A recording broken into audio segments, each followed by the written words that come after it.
네, 푸른 뱀의 해죠. 을사년 새해가 시작됐습니다. 하지만 지난해에 이어서 주식시장에 들이운 먹구름은 좀처럼 거칠 기미를 보이지 않고 있습니다. 갈수록 극심해지는 이 시장 변동성을 뱀처럼 유연하게 대응하기 위해선 아무래도 더 탄탄한 전략이 필요하겠죠. 성공 투자의 첫걸음, 이분들과 함께 하시는 건 어떨까요? 투자에 대한 물음표를 느낌표로 바꿔줄 국내 최고의 주식 고수입니다. 김동화, 이희근, 김태훈, 그리고 강동현 대표 함께하겠습니다. 안녕하세요. 자, 먼저 2025년을 맞아서 이희근 대표님께서 대표로 새해 인사를 좀 해주시면 좋을 것 같은데 말씀 좀 해주세요. 네, 2024년 작년 너무너무 어려웠죠. 하지만 올해는 우리 시장 상승할 것으로 봅니다. 부자 될 기회 충분히 있습니다. 여러분 모두 올해 새해 복 많이 받으시고 모두 성공 투자하시기 바랍니다. 네, 부자가 될 기회, 그 새로운 투자의 기회를 지금부터 발굴해 보도록 하겠습니다.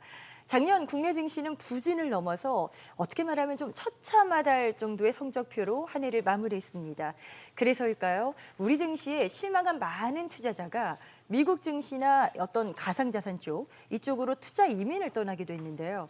지금 늦게라도 여기에 동참을 해야 하나 고민하는 분들도 많으실 것 같습니다. 이 부분을 좀 이야기를 나눠볼게요.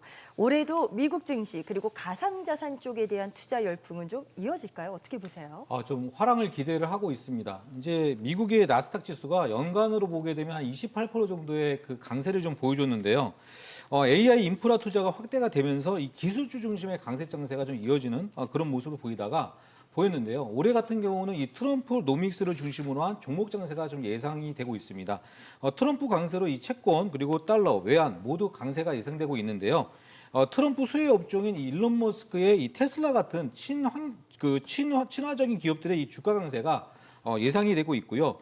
특히나 이제 가상자산 대통령이라고 선언을 했었던 이 트럼프 당선인과 또한 가상자산 예찬론자라고 볼 수 있는 이 머스크 정책에 따라서 이 가상자산이 추가적인 상승도 좀 예상을 해보고 있습니다. 네. 특히 이제 채굴용 그 전기 생산 발전소 건설 규제 완화와 이 바이든 정부에서 이 만들었던 이 대부분의 규제를 완화 또는 이제 철폐할 것으로 좀 보여주고 있는데요.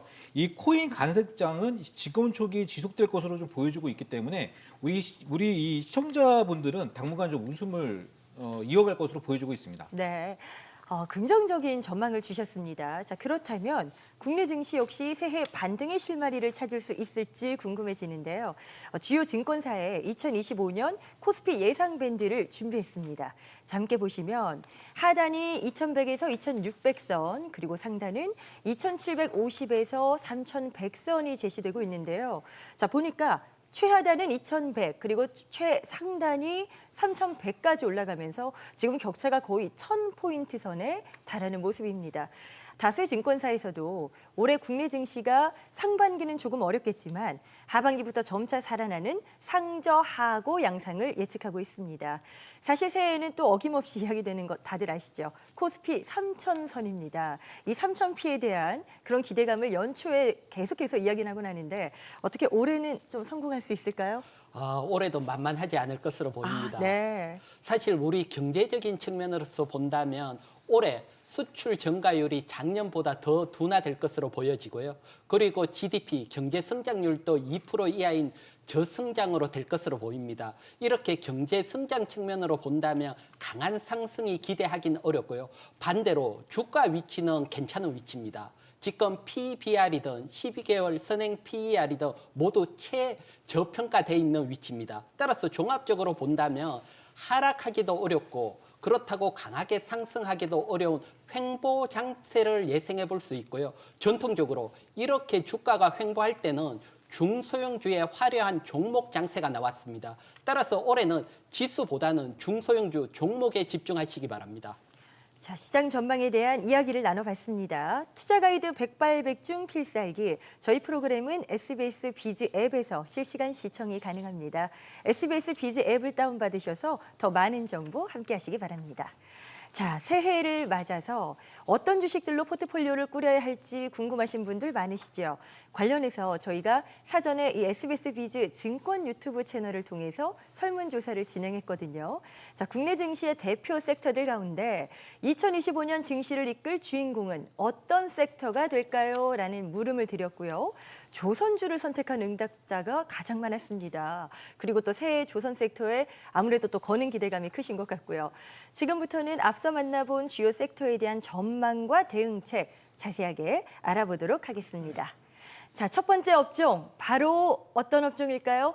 반도체, 한국 경제의 대들보이자 우리 증시의 대표 섹터라고 할 수 있죠. 반도체가 주인공입니다. AI 시장 성장에 대한 기대감, 그리고 또 트럼프 2기 행정부 출범에 대한 우려가 공존하고 있는데 과연 2025년 새해에는 부진을 딛고 주도주 역할을 할 수 있을까요? 반도체주, 지금은 어떤 대응 전략이 필요할지 네 분의 의견 확인해 보겠습니다.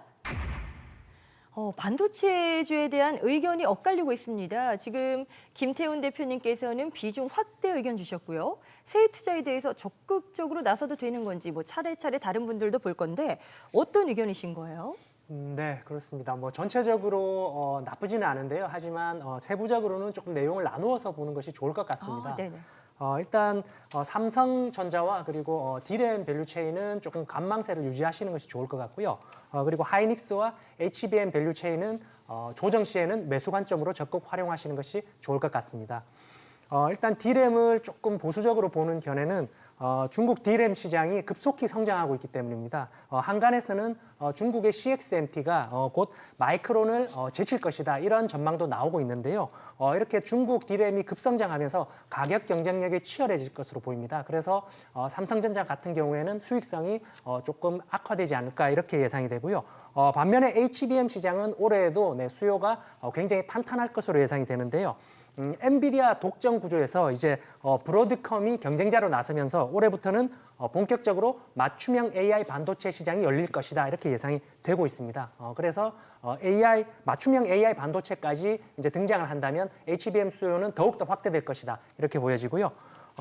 총 대장주라고 할 수 있죠. HBM 대장주 SK 하이닉스는 17만 원 구간에서는 마음 놓고 적극 매수를 하셔도 좋은 구간이다, 이렇게 생각합니다. 김태훈 대표께서는 이제 반도체 섹터 내에서도 종목별 차별화 전략이 필요하다, 이런 의견을 주셨네요. 사실 반도체주는 새해 빠지지 않고 이름을 올리는 만년 유망 업종이기도 합니다. 많이들 들어보셨을 거고요. 올해 반도체 투자에 있어서 핵심 포인트는 뭐라고 또 저희가 이해해 볼 수 있을까요? 저는 좀 작은 걸로 말씀을 좀 드려보도록 하겠는데요. 네. 이제 트럼프 2.0 시대에 우리가 이제 칩스법 우려감을 많이 가지고 있는데 이 AI 성장 스토리로 좀 극복을 하자. 저는 그렇게 좀 정해봤습니다. 분명 가장 큰 우려감은 이 트럼프 행정부의 칩스법 축소 그 움직임이었는데 다행스럽게 SK 하이닉스와 삼성전자가 이 양사가 칩스법 보조금이 확정되어 있는 그런 상태입니다. 이런 가운데에서 이제 AI 서비스 확대에 따라서 이 반도체 수출액이 사상 최대치를 좀 갱신했다는 점, 그 점이 또 특징이고요. 특히 이제 AI 서버 이 투자 급증에 따라서 이 기업용 SSD가 요즘에 굉장히 많이 팔리고 있고 또 올해도 많이 팔린다고 합니다. 이러한 가운데에서 이 시청자분들은 지수를 좀 모니터링 하셔가지고 오늘같이 지수가 좀 강할 때는 무조건 하이닉스, 그다음에 삼성전자를 좀 더 편입량을 늘려주시는 게 좋겠고요. 그 다음에 이제 주가가 조금 약세를 보일 때에는 오히려 이제 여기에 덧붙여서 기술력을 가지고 있는 가온집스, 자람 테크놀로지, 또 이제 에이징랜드 같은 이런 글로벌 혁신 기술을 가지고 있는 강소기업에 투자하는 것이 좀 좋지 않을까, 그렇게 보여지고 있습니다. 네, 반도체 투자 포인트까지 짚어주셨고요. 계속해서 두 번째 업종도 만나보도록 하겠습니다. 자, 두 번째는 조선입니다. 물 만난 조선주, 쾌속 순항은 계속될까? 2024년 그야말로 정말 순풍에 돛을 달고 쾌속 순항을 했지요. 조선주입니다. 올해도 슈퍼사이클 진입과 함께 상승 랠리가 이어질 것이라는 전망이 많고요. 하지만 또 다른 쪽에선 최근에 주가 급등이 부담이다, 또 이런 의견도 맞서고 있는데요. 여기서 조선주에 대한 네 분의 의견 바로 확인해 보실까요? 자, 지금 대표님들의 의견이 조금 엇갈립니다. 비중 확대를 세 분이, 그리고 또 한 분은 보유자의 영역이다. 약간 다른 의견을 주셨어요. 자, 비중 확대 의견 김태훈 대표님. 지금 김태훈 대표님만 보유자의 영역이다라고 말씀을 주셨는데 뭘까요? 약간 부담이다라고 느끼시는 걸까요? 신규는 무리라고 보시는 거예요? 네, 그렇습니다. 일단 뭐 조선업의 실적은 네, 탄탄합니다. 올해도 탄탄하고요. 그리고 앞으로 향후 한 3년 정도는 실적에 문제가 없을 것으로 생각이 듭니다. 하지만 그에 대비해서 가격도 많이 상승을 했는데요. 작년 저점 기준으로 해서 주가가 HD 현대중공업 같은 경우에 한 3배 정도 상승을 했습니다. 과연 여기서 3배 정도 상승한 주가에서 더 상승이 가능할 것인가? 네, 이런 관점에서 보자면 일단 신규 진입은 조금은 보수적으로 보시는 것이 좋다 이렇게 생각이 들고요. 이렇게 조선업이 급등하게 된 배경에는 지난해 종합주가지수가 전체적으로 부진하면서 실적이 탄탄한 조선업종으로 좀 수급이 몰린 경향이 있다. 네, 이런 점도 하나 영향을 미친 것으로 생각이 듭니다.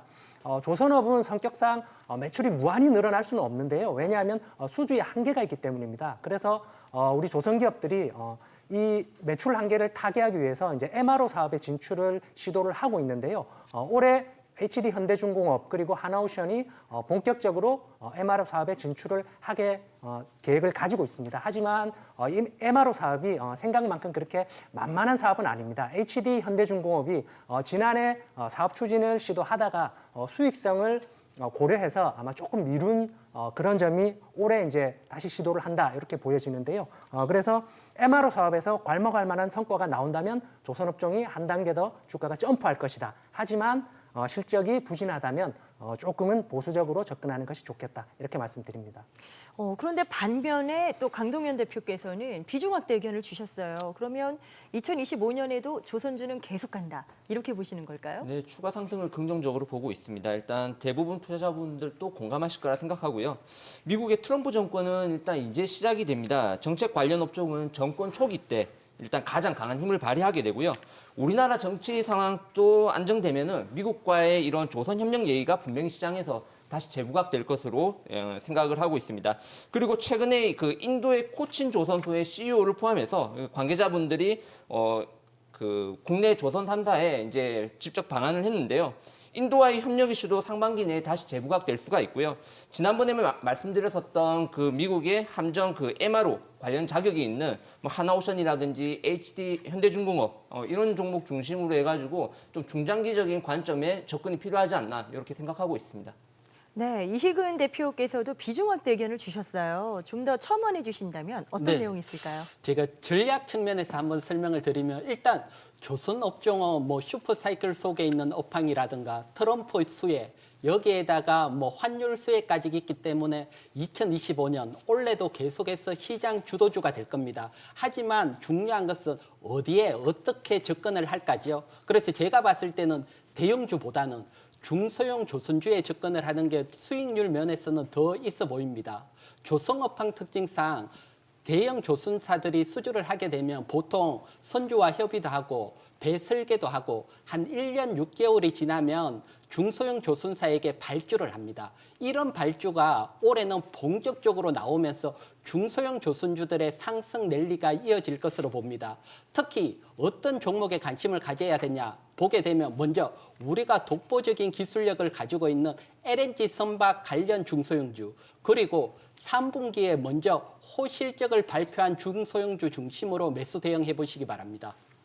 네, 김동화 대표께서도 조선주에 대해서는 비중 확대 의견을 주셨습니다. 자, 예. 그렇다면 뭐 새롭게 진입할 만한 종목이라던가 아니면 정말 이건 탑픽이다 꼽으시는 종목이 있다면 소개 좀 해주세요. 예, 저는 이제 시황이 어떻게 보면 이제 이익은 대표님과 비슷한데 이제 우리 이익은 대표님께서 이제 중소형주를 가지고 좋다 이렇게 말씀을 주셨는데 이제 저는 사실 이제 오늘 대형주를 가져왔습니다. 그러나 시황이 똑같긴 합니다. 이제 뭐냐면 삼성중공업인데 이 트럼프 2.0 시대에 대표적으로 수혜가 지금 말씀 주셨던 LNG가 맞습니다.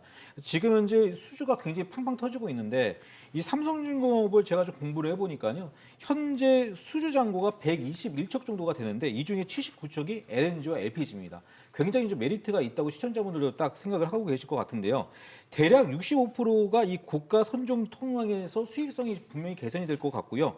이 LNG는 생산 설비와 이 운반선 그리고 이제 이 저장 설비를 같이 패키지로 묶어서 이제 수주를 받는 부분이 있는데 우리 국내에서는 이 현대중공업 이외에 삼성중공업이 이쪽에서 굉장히 좀 특화되어 있는 모든 기술을 다 가지고 있다고 보시면 좋겠습니다.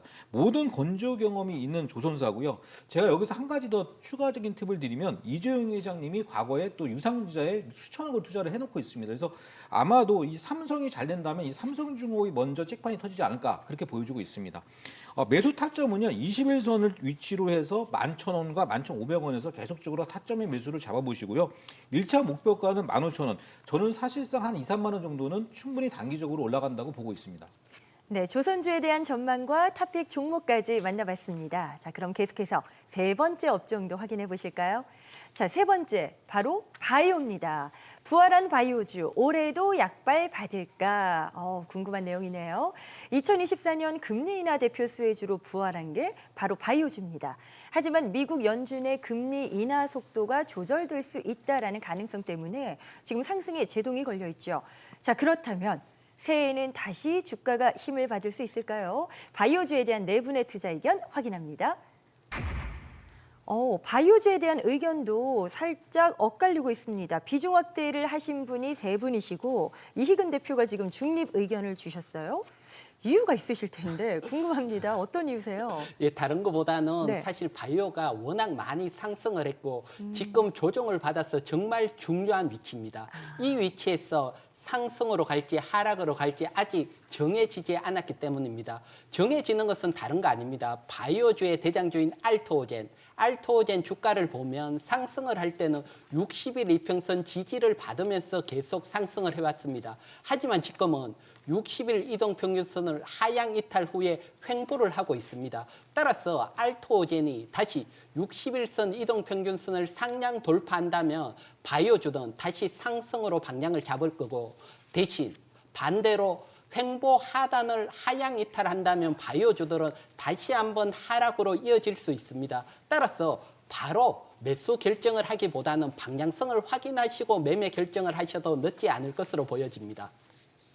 네, 이희근 대표님께서는 바이오주에 대해서는 추세를 조금 더 체크를 해봐야 한다. 이런 의견에서 이런 중립 의견을 주셨던 것으로 확인이 됩니다.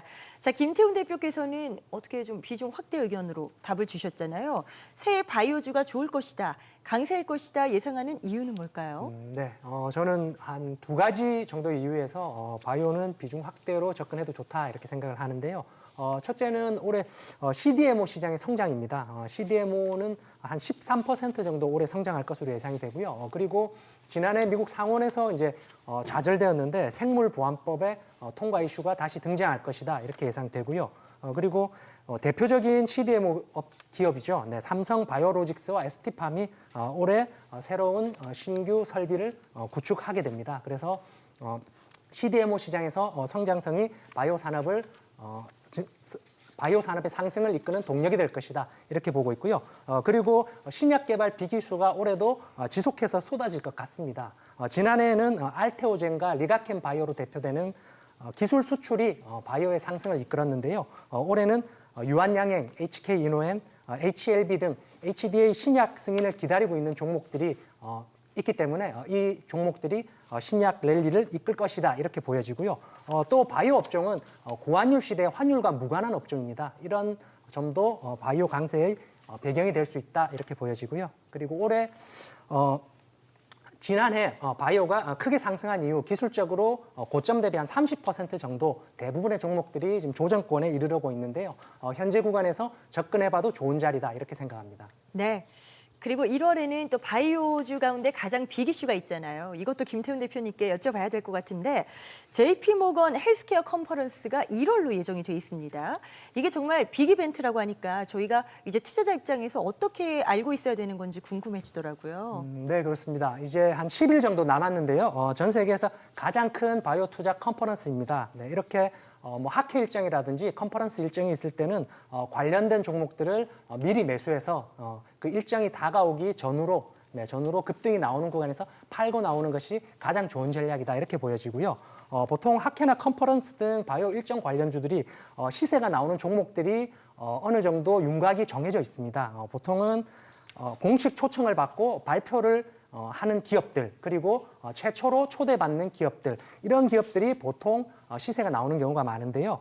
관련 종목으로는 중소형 바이오 기업으로 초대를 받은 브릿지 바이오 테라퓨틱스 그리고 위산 분비 억제제죠.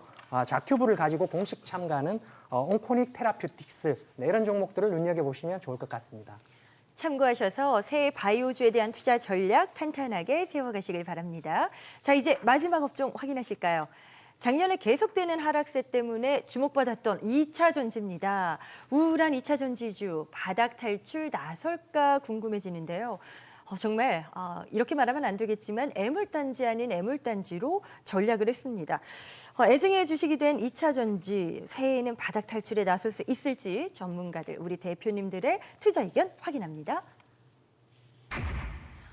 지금 보시면요. 의견이 엇갈립니다. 자, 지금 비중 확대하신 분 중립도 있으시고 두 분은 비중 축소 의견을 주셨어요.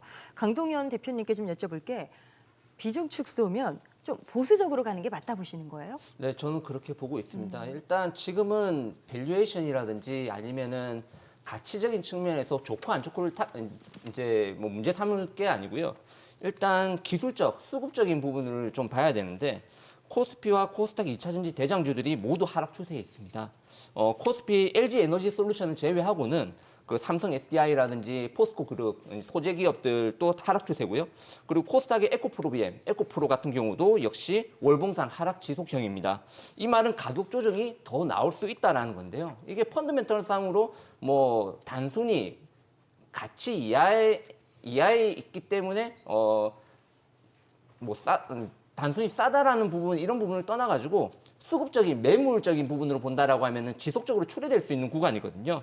그렇기 때문에 이제 가격 조정이 끝난 다음에 그 다음에 기간 조정도 확인을 해야 됩니다. 가격 조정 이후에 기간 조정이 나오는 만큼 저점이 어느 정도 확인이 되고 돈을 조금 더 주고 산다 하더라도 저점이 확인이 되는 그 구간에서 조금씩 분할 매수 관점으로 조심스럽게 접근하는 게 맞다 생각됩니다. 자, 그런데 반면에 이희근 대표님께서는 지금 비중 확대 의견을 주셨단 말이죠. 그러면 뭐 올해 2025년에는 2차 전지주 반등도 나올 수 있다. 이렇게 기대해도 되는 걸까요? 네, 가능합니다. 지금 보게 되면 2차 전지가 사실 너무 강하게 하락한 측면이 있습니다. 트럼프 당선에 따른 악재 너무 과하게 방영이 돼 있습니다.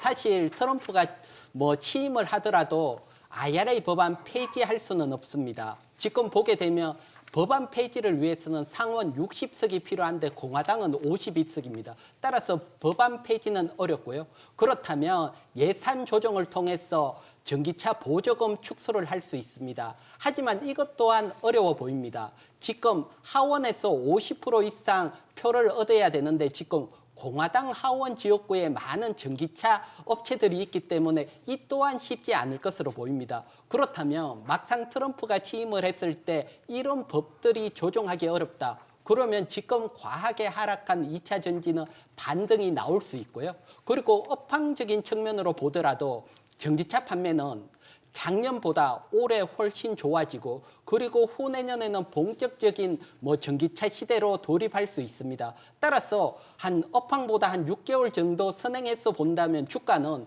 상반기까지는 점진적인 상승이 예상이 되고 하반기부터는 본격적인 상승까지도 기대할 수 있어 보입니다. 네, 지금까지 주요 업종들의 새해 전망을 함께 살펴보셨고요. 자, 마지막으로 2025년 성공적인 투자를 위해서 네 분이 투자 필살기를 준비했습니다. 한 분씩 확인해 보도록 할까요? 자, 먼저 이희근 대표입니다. 2025년 증시 방향키는 외국인에 달려있다라고 하셨는데 외국인은 사실 작년에는 많이 팔았어요. 그래서 지수를 끌어내리는 원인이었는데 2025년은 달라질 수 있을까요? 네, 사실 그건 판단하기는 조금 어렵습니다. 하지만 주식은 대형의 영역이니까요. 외국인 수급이 변화가 생긴다면 우리 시장 상승을 할 겁니다. 작년 7월부터 외국인들이 매도가 나오면서 우리 시장 계속 하락을 했습니다. 하지만 외국인이 매수로 바뀐다면 우리 시장 강한 상승이 나올 수 있죠. 외국인들은 하루 팔고 하루 사고 수급이 계속 변하고 있습니다. 이럴 때 외국인들이 매수로 전환됐다. 이거는 쉽게 우리가 판단할 수 있습니다. 그것은 다른 게 아니고 코스피 시장에서 1영업일 또는 2영업일에 걸쳐서 외국인들이 2조 원 이상 강하게 매수가 들어왔다. 그런 외국인 수급이 매수로 저단이 된 겁니다. 이때부터는 대형주 매수를 해야 되고요. 거기고 여기에서 팁을 하나 더 드리자면 외국인들이 강한 수급이 들어올 때 외국인이 매수한 종목, 이것은 반드시 포트에 담아서 외국인과 함께 매수하셔야 됩니다. 네, 외국인의 수급 동향 꼭 한번 체크해봐야겠습니다. 자, 이번엔 계속해서 김동하 대표의 투자 필살기 만나보실까요? 자, 새해 증시 트럼프 트레이드에 주목해야 한다. 트럼프 트레이드, 이 관련해서 어떤 수혜주가 있을까요? 제가 보니까요, 이제 이 12월 달, 1월 달에 보니까 이 일론 머스크의 일자만 나와도 주가가 많이 급등하는 것 같습니다. 그래서 지금 제가 좀 살펴보니까 먼저 이제 로봇이라든가 휴머노이드, AI 드론, 그리고 이제 LNG선, 양자 컴퓨터 이 모두 다 지금 보면은 이 트럼프와 일론 머스크가 계속적으로 이야기를 했었던 그런 종목군들인데 업종들인데 전부 다 급등이 나왔습니다. 그러한 상태에서 이제 1월 달도 첫날 보니까는 이 로봇주들이 급등이 많이 나왔고요. 특히나 미국 증시도 첫날에 보니까 양자 컴퓨터 관련 주식들이 많은 급등들을 좀 보여줬습니다. 예, 그러한 상황에서 제가 이제 투자의 팁을 하나만 여러분들에게 드리고자 하는데요. 이 자율주행 기술과 양자 컴퓨터, AI 데이터 센터 이런 모든 것들이 어떤 로봇과 휴머노이드 하나를 만드는데 이 총괄되어 있는 기술입니다. 그러다 보니까 첫날에 로봇주가 급등이 나오면 다음 날에는 반도체주들이 특히나 이 시스템 반도체주들이 급등이 나오고요. 그리고 이제 다음 주로 가면서는 제가 봤을 때는 이 AI 관련 주식들이 분명히 또 급등이 나오고 그런 상태에서 또 이제 드론 주식들이 함께 급등이 나오는 그런 모습들이 보여주고 있습니다. 그래서 이런 것들을 연결하면서 우리 시청자분들이 1월 달, 2월 달 매매를 하다 보면은 좀 재미있는 투자 결과가 좀 나오지 않을까 그렇게 기대를 하고 있습니다. 네, 그럼 계속해서 김태훈 대표의 투자 필살기도 만나보도록 하겠습니다. 새해에는 삶을 바꿀 기술에 주목해야 한다라고 하신 건데 이게 뭐 어떤 신기술을 말씀하시는 건지 궁금하네요. 네, 삶을 바꾸는 기술들, 네, 이 기술들과 연관된 종목들은 역사적인 성장세를 보여주었습니다. 뭐 예를 들자면 애플의 아이폰 그리고 테슬라의 전기차, 네, 이런 종목들인데요. 올해 삶을 바꿀 기술로는 휴머노이드 그리고 자율주행, 네, 두 가지를 꼽을 수 있겠습니다. 네, 이 두 가지 섹터는 꼭 한번 눈여겨보시고요. 올해 휴머노이드와 자율주행은 우리 실생활에 처음으로 도입되는 원년이 될 것이다 이렇게 보여지기 때문에 꼭 관심을 가져보시면 좋을 것 같고요. 우리 기업들은 이제 글로벌 기업들과는 기술적 격차가 조금 있기 때문에 글로벌 기업들과 어떤 연관성이 있는 기업 그리고 대기업들과 연합해서 관련 기술을 개발하는 기업들 이런 기업들을 조금 눈여겨보시면 좋을 것 같고요. 관련 종목 탑픽은 잠시 후에 다시 소개해드리겠습니다. 네, 자 이제 마지막입니다. 강동현 대표의 투자 필살기도 확인해 보시죠. 네, 새해에는 52주 신고가 업종에 주목하라라고 말씀을 해주셨는데 달리는 말에 올라타라 뭐 이런 전략입니까? 네, 맞습니다. 일단 시총 상위주 중심의 52주 신고가를 낸 업종 중심으로 매매하는 전략이 필요하겠고요. 네. 일단 시총 상위주는 업종의 중심 종목들이 있습니다. 뭐 삼성전자라든지 LG에너지솔루션 각 업종에 중심되는 종목들이 있는데 이들이 52주 신고가를 냈다라는 것은 관련 종목 그리고 업종, 소부장까지 모두 추세적 전환을 했다라고 볼 수가 있습니다. 그리고 매물 소화를 충분히 했다라고 볼 수 있기 때문에 상승 탄력이 조금 더 강해지는 구간이다 이렇게 보실 수가 있고요. 요즘 같은 시장은 상승 업종 중심으로 수급이 더 집중되는 현상이 있기 때문에 이런 쏠림 현상도 기대해 볼 수가 있습니다. 다만 오늘 신고가가 낮다 해가지고 쫓아가서 바로 사라 이런 전략이 아니고요.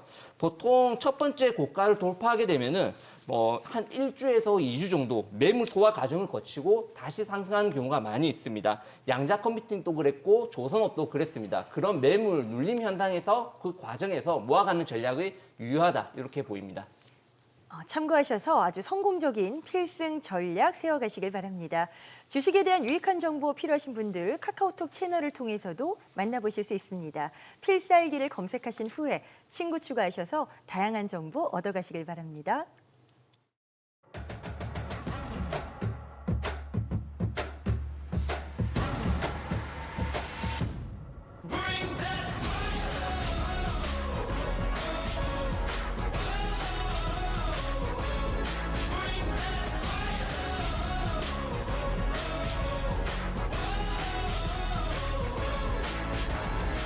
Stopping me breaking barriers, I keep on crushing it till I am done.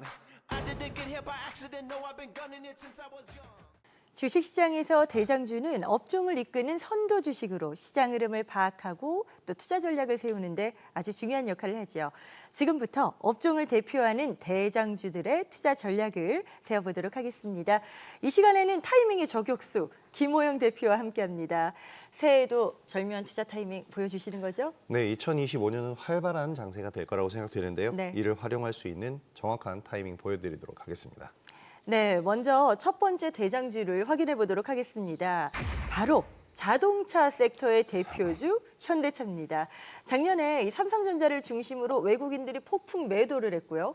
그 와중에도 이 현대차는 상당히 또 많이 매수를 했거든요. 집중적으로 쓸어 담는 모습이었는데 작년 현대차가 이렇게 외국인의 러브콜을 받은 이유가 딱 있을까요? 일단 한국거래소에 따르면 지난해 외국인들의 투자 모습이 국내 증시에서 현대차를 가장 많이 순매수를 했습니다. 매수 총액이 2조 7,400억 원인데요. 순매수 2위인 SK하이닉스의 1조 6,800억 원보다도 큰 격차를 보이고 있습니다. 이제 문제는 상반기에 매수세가 집중되었고 하반기는 순매도였다는 건데요. 이 중 상반기에 매수세가 집중된 이유는 금융당국의 밸류 프로그램과 이 현대차의 주주환원 이 정책이 좀 맞물려서 급등을 보였다라고 할 수가 있겠고 하반기에는 이 동력을 좀 상실하면서 외국인도 7천억 가량의 순매도를 보였습니다. 결국에 지지부진한 주가 흐름이 하반기에 나왔는데 그래도 2024년은 순매수로 마감이 됐습니다. 말씀을 해주신 대로 작년 하반기 현대차 주가는 좀 지지부진한 그런 흐름을 나타냈는데요. 자, 새롭게 시작할 트럼프 시대가 현대차의 위기가 될지 기회가 될지 이것도 의견이 상당히 극명하게 엇갈리고 있습니다. 올해 이 포트의 현대차를 인하는 게 좋을지 아웃하는 게 좋을지 김호영 대표의 투자 의견 확인해 보실까요? 하나, 둘, 셋.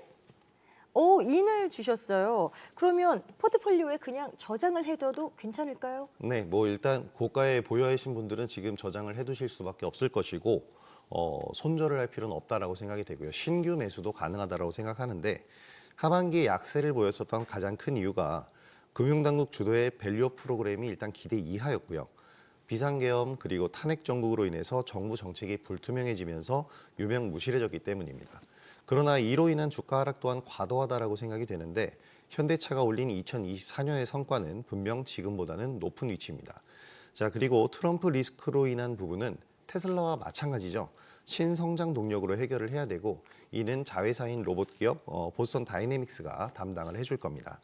자, 그리고 지금 증시를 괴롭히고 있는 고환율 이것은 현대차에겐 오히려 수혜가 되기 때문에 적어도 상반기 외국인들 매수세가 다시 유입되지 않을까 생각됩니다. 네, 현대차에 대해서 긍정적인 전망을 주셨는데요. 사실 대형주보다는 상대적으로 탄력성이 좋은 중소형주를 선호하시는 분들도 많이 계시거든요. 관련해서 보시는 탑픽이 있을까요? 일단 현대차가 좀 무겁죠. 그래서 현대차가 좀 많이 무겁다라고 느껴지면 이 현대차의 자율주행 및 로봇 사업 파트너사가 있습니다. 바로 SOS랩이라는 기업인데요. 이 기업 관심 가져보시면 좋을 것 같은데 일단 SOS랩 같은 경우에는 현대차 그룹의 로봇 연구소인 로보틱스랩과 함께 로봇 자율주행용 라이다를 개발을 하고 있습니다. 이 로보틱스랩은 다목적 모바일 로봇인 모베드를 출시했는데요. 이 모베드에 이 SOS랩의 라이다 2개가 들어갑니다. 여기서 성과를 보인다면 이제 한 단계 위에 있는 기업인 보스턴 다이내믹스와의 협업도 가능하기 때문에 SOS랩을 눈여겨보시기 바랍니다. 네, 새해 주가 상승을 기대해 보도록 하겠습니다. 자, 계속해서 만나볼 두 번째 대장주는 바로 한화 에어로스페이스입니다. 자, 2024년엔 K방산의 저력을 입증했다고 해야 될까요? 그런 한 해였는데 새해에도 K방산의 위상을 이어갈 수 있을지 많은 분들 궁금하실 것 같습니다. 자, 방산주가 작년 연말에는 조금 부진한 흐름을 또 보였었거든요. 어떨까요? 일단 뭐 일각에서 나오는 얘기는 일론 머스크의 국방 예산 축소 발언 때문이다 이런 이유를 들고 있는데 분명한 것은 한화 에어로스페이스가 지난해 가장 많이 오른 종목 중에 하나라는 겁니다. 따라서 하반기에 주가가 좀 내려온 것은 차익 실현성 매물이 나왔다라고 우리가 생각을 해야 되겠고요. 기술적으로도 이 차익 실현 매물이 나온 다음에 장기 이평선을 하회했지만 다시 121선을 회복하면서 그리고 무엇보다도 전일 급등이 나오면서 다시 순항하는 모습이 나올 것으로 예상됩니다.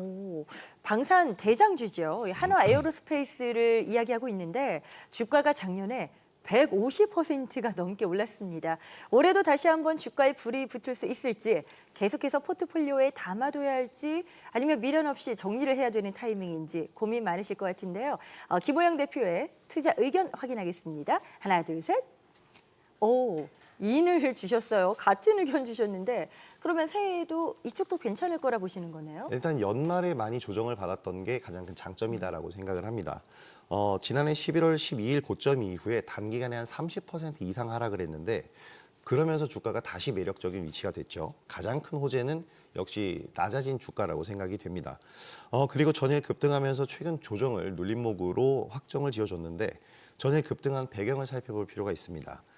정부가 방산 산업을 신수출 사업으로 육성을 하기로 했는데 여기에 역대 최대 규모인 2조 9천억 원의 수출 지원 예산을 편성을 했고요. 원전 그리고 방산 펀드를 신설을 했는데 이 신수출 사업을 육성한다는 계획을 그대로 나타냈습니다. 한화 에어로스페이스뿐 아니라 현대로템, LIG 넥스원 등 방산주 대부분 강세 흐름을 보였는데요. 이 방산은 지금 조선주와도 우리가 엮어서 한번 볼 수가 있는데 트럼프 시대 최대 수혜가 방산 그리고 조선으로 꼽히고 있거든요. 그래서 한화오션과 같은 종목도 함께 보시면 도움이 되실 겁니다. 네, 참고해 주시길 바라고요. 이 프로그램 투자 가이드 백발백중 필살기는 SBS 비즈 앱에서 실시간 시청이 가능합니다. SBS 비즈 앱을 다운받아서 더 많은 정보 함께 만나보시길 바랄게요.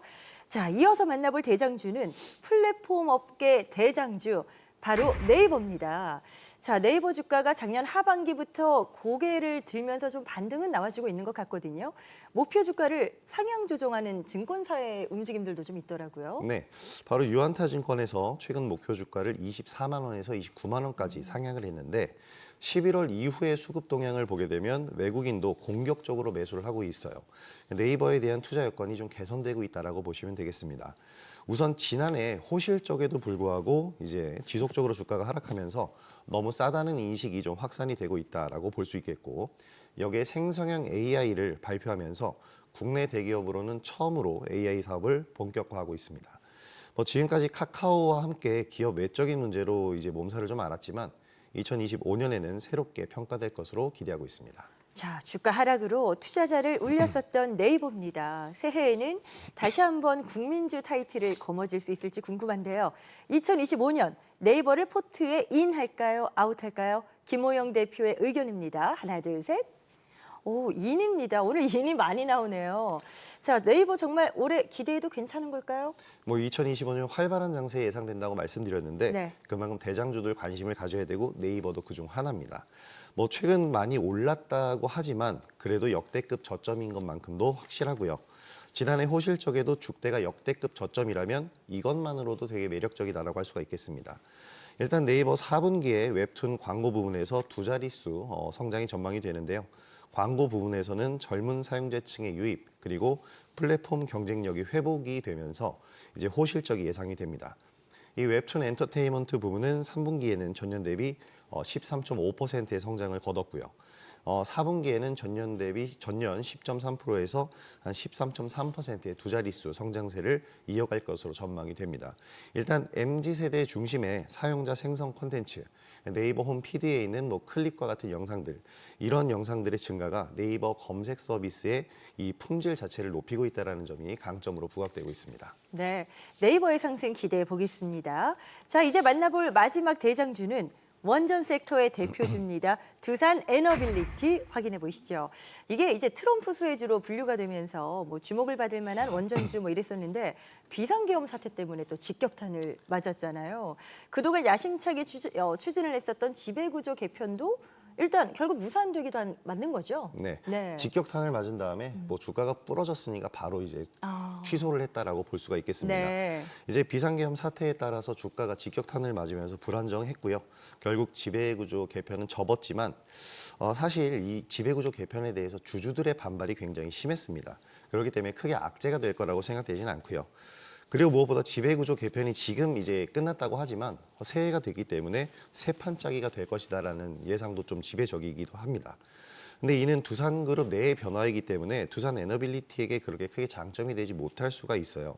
결국에는 캐시카우인 두산 밥켓을 지금 두산 에너빌리티가 가지고 있는데 두산 로보틱스로 넘긴다는 거거든요. 그럼 두산 에너빌리티에는 결코 호재가 될 수가 없죠. 두산 에너빌리티의 최근 주가 하락은 그저 비상계엄 사태로 인해서 주가가 말 그대로 직격탄을 맞았다고 보시면 될 것 같습니다. 자, 그렇다면 지금 저희가 살펴보고 있는 두산 에너빌리티, 포트에 저장을 할 기회일까요? 아니면 매도를 해서 빠져나와야 될 기회일까요? 김호영 대표의 투자 의견입니다. 하나, 둘, 셋. 또 인이에요.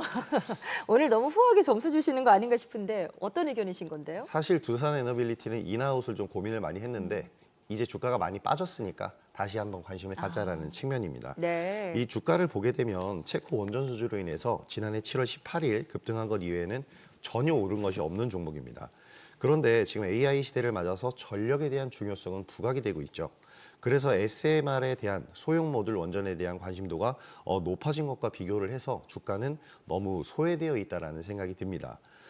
주가가 전혀 오른 게 없기 때문에 최근에 주가가 하락했다고 하더라도 22,000원에서 18,000원 사이에 박스권에서 움직이고 있는 건데 앞으로 시대가 발전할수록 이제 전력 수요량은 기하급수적으로 증가를 할 겁니다. 여기에서 소형 모듈 원전이 결코 빠질 수가 없는 역할을 할 거고요. 우리나라 유일의 이제 소형 모듈 원전을 생산할 수 있는 두산 에너빌리티는 장기적으로만 봐도 가져가야 될 종목이라고 꼽고 싶습니다. 네, 2025년 각 업종별 대장주에 대한 투자 전략들을 세워봤습니다. 참고하시길 바라겠고요. 투자의 최종 판단에 대한 책임은 투자자 본인에게 있다는 점 유념하시길 바랍니다. 자신의 원칙에 맞춰서 성공 투자하시길 바라겠고요. 또 주식에 대한 유익한 정보는 카카오톡 채널을 통해서도 만나보실 수 있습니다. 필살기를 검색하신 후에 친구 추가하셔서 다양한 정보 얻어가시길 바랍니다. You thought nothing could surprise you. You thought you'd seen everything, but you never saw me coming. All eyes on me, ready or not, I'm making waves. Ready or not, you can't escape. Ready or not, I'm on my way. You can't stop what I got.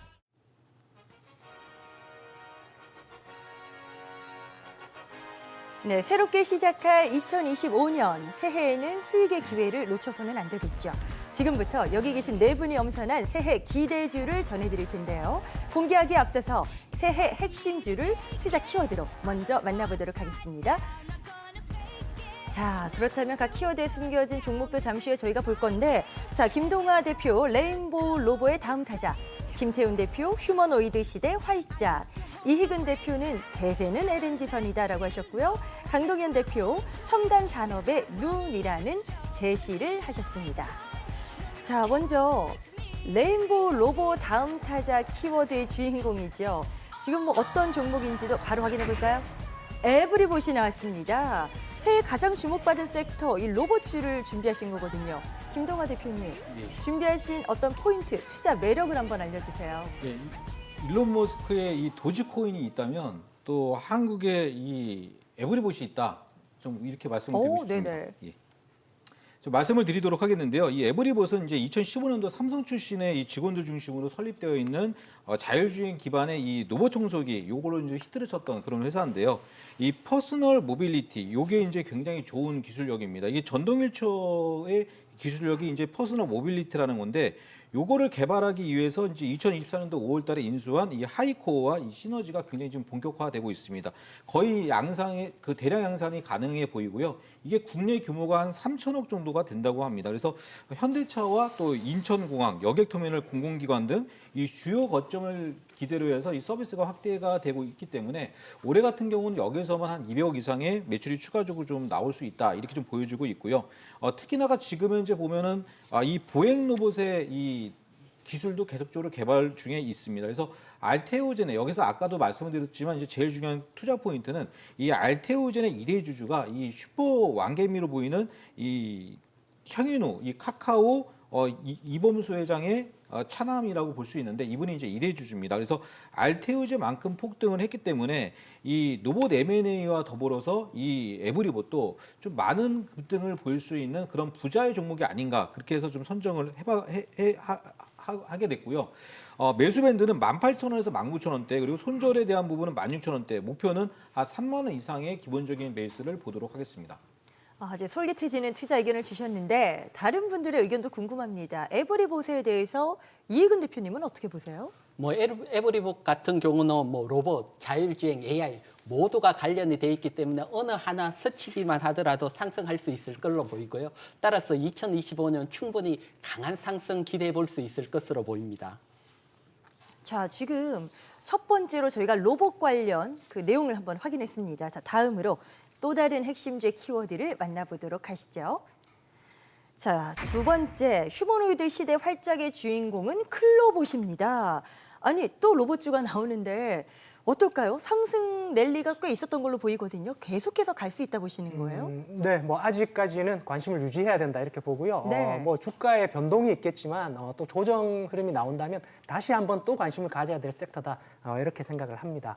일단 제가 골라온 종목은 클로봇인데요. 제가 말씀드린 대로 올해를 대표하는 기술은 휴머노이드 로봇 그리고 자율주행 두 가지를 들 수 있겠습니다. 이 두 가지를 동시에 만족하는 종목이 바로 클로봇이라고 할 수 있는데요. 네, 클로봇은 로봇과 자율주행 이 두 가지 범용 솔루션부터 맞춤형 개발 솔루션까지 제공하고 있는 기업입니다. 또 현대차의 휴머노이드 로봇 자회사죠. 네, 보스턴 다이내믹스의 국내 독점 판매권을 가지고 있는 기업이기 때문에 휴머노이드 이슈가 테마를 형성한다면 테마주로 편승해서 급등 나올 수 있는 종목이다 이렇게 보여지고요. 최근 현대차와 공급 계약을 체결했고 그리고 코웨이 자동화 설비 구축에도 참여를 했기 때문에 실제 사업 성과가 이제 나오기 시작했다. 네, 이런 점도 투자의 매력적인 요소다 이렇게 보여지고요. 기술적으로는 최근 단기 급등이 나왔기 때문에 한 9,500원에서 1,500원 구간, 네, 조정 구간에서 한번 접근해 보시기 바라고요. 그리고 손절은 8,000원 라인에서 손절선 설정하시고 대응해 보시면 되겠습니다. 또 만약에 손절이 나오더라도 손절 이후 하락 행보 구간에서 다시 한번 관심을 가지셔도 좋을 종목이다 이렇게 말씀드리겠습니다. 네, 계속해서 또 다른 핵심주 키워드 확인해 보겠습니다. 자, 이번에는 뭐였을까요? 대세에는 LNG선에 숨겨졌었던 종목은 동성화인텍이었네요. 새해 기대주로 준비하신 이유가 있을 텐데 이익은 대표님 어떤 이유십니까? 네, 동성화인텍은 LNG 선박에 필요한 초저온 보냉제를 만드는 기업이고요. 네. 사실 지금 보면 코스닥이 올해 계속해서 어려웠습니다. 하지만 동성화인텍 차트를 보면 대량의 거래량이 나오면서 강한 상승 추세를 유지하고 있습니다. 이런 상승 추세를 유지하고 있는 배경은 다른 거 아닙니다. LNG 선박 수주 확대가 올해 내년 계속해서 이어질 것으로 보기 때문입니다. 특히 트럼프 2기 에너지 장관으로 셰일가스 CEO가 임명됐기 때문에 LNG 채굴이 증가하게 될 거고요. 여기에다가 바이든 행정부 때는 LNG 수출을 금지시켰지만 트럼프 때는 LNG 수출 재개가 될 겁니다. 그렇다면 LNG가 활성화되고 여기에 따른 LNG 선박 수주가 계속 나오고 이런 수주 확대에 따른 가장 수혜를 보는 게 동성화인텍이다 보시면 됩니다. 따라서 매수 전략을 설명을 드리면 월요일 시초가부터 14,500원까지 천천히 분할 매수를 하시고요. 단기 목표가는 18,000원, 중단기 목표가는 25,000원.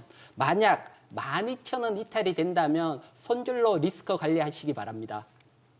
앞서서 좀 여쭤보고 싶은 게 예. 김영하 대표께서 조선주를 앞서 좋게 평가를 하셨어요. 맞습니다. 자, 그렇다면 지금 제시된 동성화인텍에 대해서는 어떤 의견이신지 어떠세요? 시청자분들 입장에서는요, 대형주를 사시면 삼성중공업이고 또 중소형주를 사시면 동성화이텍이고 두 종목을 이렇게 각각 좀 메리트 있게 매매하시면 좀 높은 수익이 나지 않을까 좀 그렇게 기대를 하고 있습니다. 네. 자, 다음 키워드도 확인해 보도록 하겠습니다. 자, 마지막 키워드 첨단 산업의 눈이라는 키워드였죠. 어떤 종목일까요? 세코닉스입니다. 이건 강동현 대표님이 제시하셨거든요. 네네. 소개해 주세요. 예, 뭐 간단히 요약하면요. 일단 먼저 카메라 같은 경우는 산업의 눈이라고 할 수 있는 눈이라 할 수 있는 만큼 미래 성장 산업이 뭐 드론 그리고 로봇 뭐 자율주행, 가상현실 등등 모든 산업에 다 포함이 됩니다. 성장 산업에 다 들어가는 만큼 응용처가 매우 다양하고요. 두 번째는 보통 성장성이 이렇게 큰 업종이라든지 테마를 보게 되면 향후 실적을 당겨서 이제 선반영하거나 아니면 적자의 테마성 종목들이 많은데요. 세코닉스 같은 경우는 수익성 높은 전장 부품을 기반으로 내실을 다져가고 있습니다.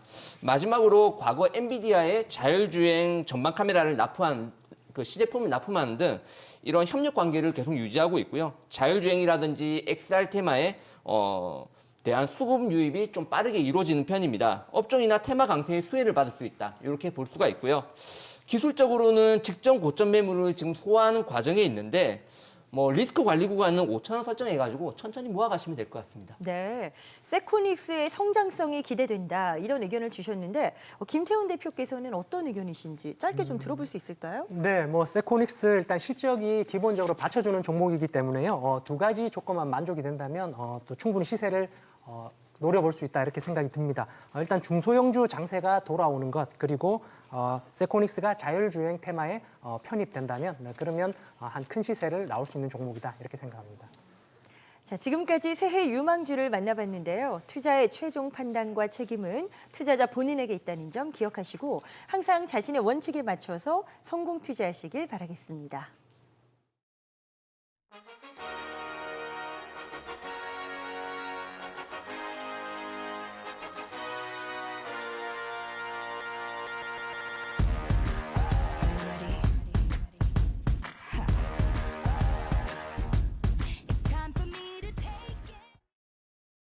네, 시작이 좋으면 끝도 좋다라는 말이 있죠. 정말 모든 일에는 이 첫 발을 잘 내딛는 일이 참 중요한 것 같습니다. 새롭게 시작한 2025년 성공적인 투자의 출발을 저희가 응원하겠습니다. 투자 가이드 백발백중 필살기 다음 주 더 알찬 소식으로 돌아올게요. 함께해 주셔서 고맙습니다.